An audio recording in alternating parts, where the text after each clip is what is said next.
परम आदरणीय एडवोकेट सीमा कुशवाहा मैम को साधुवाद देते हुए, साथ में उपस्थित IRS sir Dhananjay Banjari sir, उनको भी बहुत बहुत साधुवाद धन्यवाद देते हुए, साथ में उपस्थित विश्व पानसरे सर, नयना बुंडे सर, माननीय Deepak Tajre sir, doctor Mahendra Gajmer sir, Supriya Borkar ma'am, सभी साथियों को मेरा क्रांतिकारी जय भीम। और साथ में मेरे समक्ष बैठे बहुत ही आदर और सम्मान के योग्य हमारे समाज के बुद्धिजीवी, समाज के जो सिपाही हैं, मैं उन सभी को क्रांतिकारी इस्तकबाल करता हूं। जय भीम का जय भीम।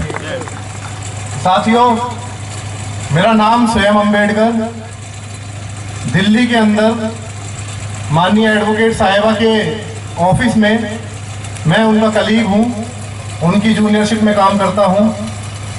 लगातार समाज के अंदर हम लोग जाते रहते हैं, समाज की स्थिति को देखकर चिंतित हैं। लगातार जीवन में जितने भी अभी तक के अनुभव हैं, तो सबसे बुरा दौर आजादी के बाद अगर कभी आया था तो वो अभी हाल फिलहाल हम लोगों का चल रहा है। इसके पीछे के कारण क्या है, कुछ विशेष जो कारण है उसको यहाँ डिस्कस करेंगे। समय की सीमा है तो इसलिए कम शब्दों में ज्यादा बातें रखने की कोशिश करूंगा। आज हमारे महापुरुषों में से एक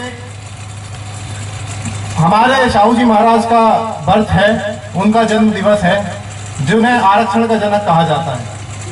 साथियों, बात है सन 1931 की, जब बाबा साहेब अम्बेडकर गोलमेज सम्मेलन में जाने के लिए तैयार थे, तो बाबा साहेब अम्बेडकर ने देखा कि मेरे जो लोग हैं ना तो उन पे जमीन है, मेरे लोगों पे ना तो नौकरी है, मेरे लोगों पे ना किसी और अन्य प्रकार की धन संपदा है, मेरे लोगों पे ना किसी प्रकार का मान सम्मान है, तो मैं किस प्रकार से उन लोगों को इस देश की मुख्य धारा में ले आऊं और कम से कम इतना तो कर दूं उनको कि 2 रोटी और दाल का जुगाड़ वो लोग कर ले अपने दिनचर्या में, क्योंकि हम लोगों को तो वो भी नसीब नहीं था और हम आप बखूबी जानते हैं।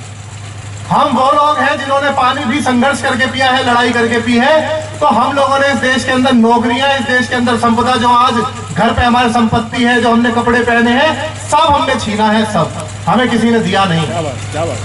ये तथाकथित विद्वान जो आज हमारे इस हक को, जिसे बाबा साहेब डॉक्टर भीमराव अंबेडकर जी आरक्षण के रूप में दे गए, तो जो तथाकथित भिखमंगे इसे भीख बताते हैं तो वो चिढ़ते हैं, चिढ़ते वो किलसते हैं हम लोगों की तरक्की देख के, वो किलसते हैं हमारे हंसते हुए चेहरों को देख के, वो किलसते हैं हमारे बच्चों को जो डॉक्टर, इंजीनियर, जज, वकील बन रहे हैं आज की डेट में, वो किलसते हैं माननीय एडवोकेट साहिबा को देख के कि कैसे 7 साल के अंदर 4 लोगों को इतिहास बना दिया, फांसी पर चढ़वा दिया, जो हत्यारे थे।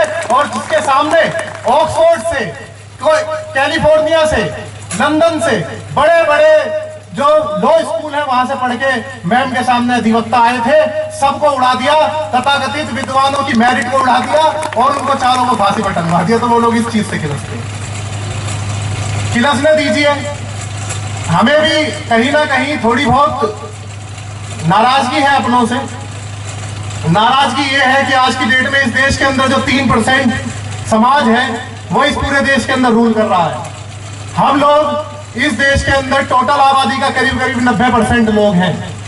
बावजूद इसके वो कॉर्पोरेट वर्ल्ड में जाकर के हमारे देश की जो राजनीति है उसको इस प्रकार से मैनिपुलेट कर पाने में कामयाब हो पाया है कि आज हमारे ही लोग उनके वहां जाकर दरी बिछाकर भी खुश हैं, और अगर हम छाती से छाती लगाकर गले मिला रहे हैं तो वो वहां पर नहीं आ रहे हैं।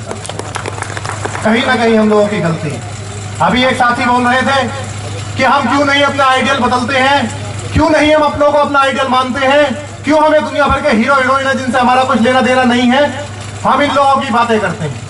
तो मुझे लगता है बिल्कुल हमारे सर बिल्कुल बहुत सही बात बोल करके गए हैं। और आज हमारे जो युवा वर्ग के, मेरी बहुत सारी माताएं बहनें बैठी हैं, मेरे बहुत सारे छोटे भाई बैठे हैं यहाँ पर, मुझे दिख रहा है जो युवा वर्ग है इस सभा में बहुत अच्छी तादाद में है। तो कहीं ना कहीं जब आज हम लोग इस बात को मन से बोल रहे हैं, जब वो देख रहा है कि अपने ही वर्ग की बेटी में इतनी ताकत है कि वो अपना दिमाग लगाकर किस प्रकार से 4 लोगों को फांसी पर चढ़वाया जा सकता है, तो जब वो देख रहे हैं तो उनका आइडियल बदल रहे होंगे साथियों। वो जब देख रहे हैं कि इसी वर्ग की बेटी की बहन कुमारी मायावती जी जब जाकर 4-4 बार शासन सत्ता संभाल सकती हैं और बड़े बड़े बदमाशों को उनके घर के अंदर घुसा सकती हैं, मर्डर, उनके जो एनकाउंटर है, जिन्होंने उत्पाद मचा रखा था समाज के अंदर, उन्हें एनकाउंटर करवा सकती हैं, तो हम लोगों की ताकत कम नहीं है। और ये तो वो समाज है जिसकी बेटियां इस समाज के पुरुषों से हमेशा ज्यादा आगे करके काम करती हैं।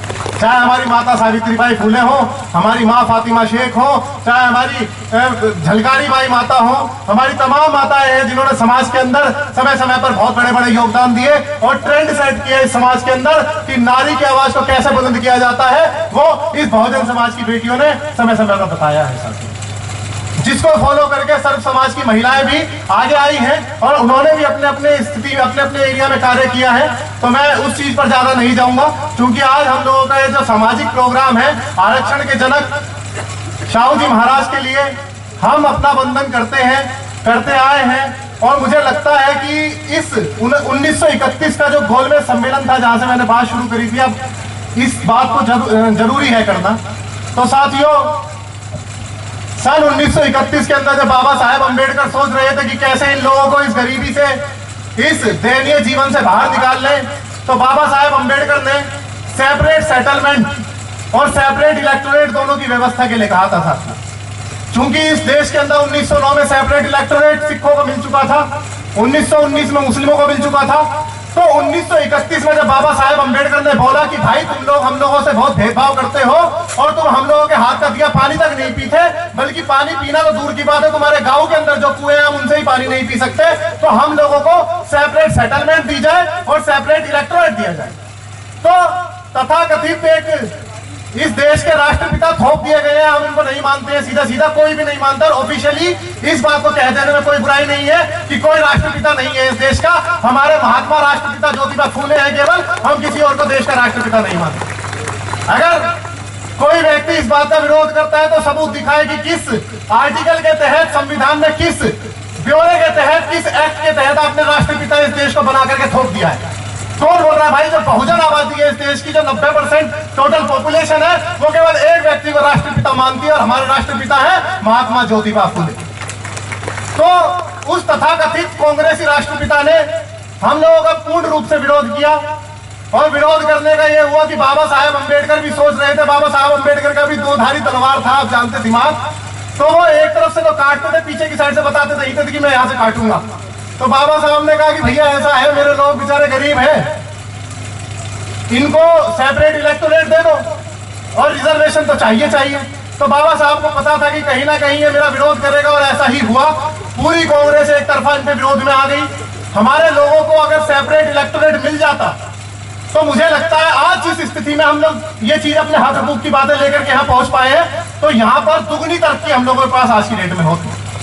लेकिन कोई नहीं, बाबा साहेब अंबेडकर दो-धारी तलवार थे, उनके दिमाग जो चलता था वो बहुत अलग तरीके से सोचते थे। तो बाबा साहब ने हमें रिजर्वेशन पॉलिसी लागू करवा दी। जब रिजर्वेशन पॉलिसी लागू करवाई हम लोगों के लिए, तो बाबा साहब ने कहा कि इस देश के अंदर जो अछूत है, जिसे 5वें पॉइंट में कहा जाता है अति शूद्र कहा जाता है, उसको तो मैं अभी हाल फिलहाल इसको रिजर्वेशन दिलवा देता हूं, लेकिन इस देश के अंदर एक और वर्ग है, शूद्र वर्ग जिसे कहते हैं, जो चौथे वर्ण में आता है, जिसे सेवक वर्ण कहा गया है, जिसे सछूत कहा गया। हमें अछूत कहा गया है तो ओबीसी को सछूत कहा गया कि भाई हम इनको छू सकते हैं, इनसे प्यार से बोल सकते हैं, लेकिन इनको कभी इनके हक अधिकार नहीं देंगे, क्योंकि अगर उनके हक अधिकार दे दिए तो खेतों में निकलना पड़ेगा गोरी गोरी कलाइयों को मेहनत करने के लिए, खेतों में निकलना पड़ेगा बड़े बड़े जमींदारों के लड़कों को मेहनत करने के लिए, किसी को पानी भरना पड़ेगा, किसी को मेहनत करनी पड़ेगी, किसी को ट्रैक्टर चलाना पड़ेगा। तो इसलिए जो सछूत वर्ग था, जो सछूत वर्ग था, जिसे ओबीसी वर्ग कहते हैं, तो मेहनत का कार्य हम और हमारे ओबीसी भाई कर रहे हैं। सभी को पता है इस देश में जो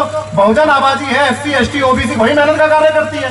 पानी भरने के कार्य से लेकर बड़ी बड़ी फैक्ट्रियां चलाने का कार्य को इस देश के अंदर, तमाम जो खेती का कार्य है इस देश के अंदर, तमाम जो सर्विस सेक्टर का कार्य हमारे लोग हैं उसके अंदर। तो बाबा साहब ने कहा कि भाई ऐसा है, ये जो वर्ग है ना, इसके लिए मैं आर्टिकल पहले ही बना करके जा रहा हूं। और बाबा साहेब अंबेडकर ने ओबीसी रिजर्वेशन के लिए इस्तीफा दिया था। ये 90% लोगों को आज तक ये बात पता नहीं है।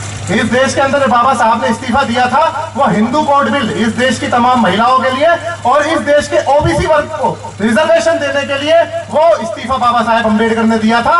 और चूंकि नेहरू जी की यह साजिश थी, कि कैसे करके 50 सीट बाबा साहब तो 51% सीटों की बात करते थे, लेकिन आर्टिकल 340 पहले बाबा साहब ने दिया, आर्टिकल 341 एससी के लिए दिया, आर्टिकल 340 ओबीसी के लिए दिया और आर्टिकल 342 एसटी के लिए दिया।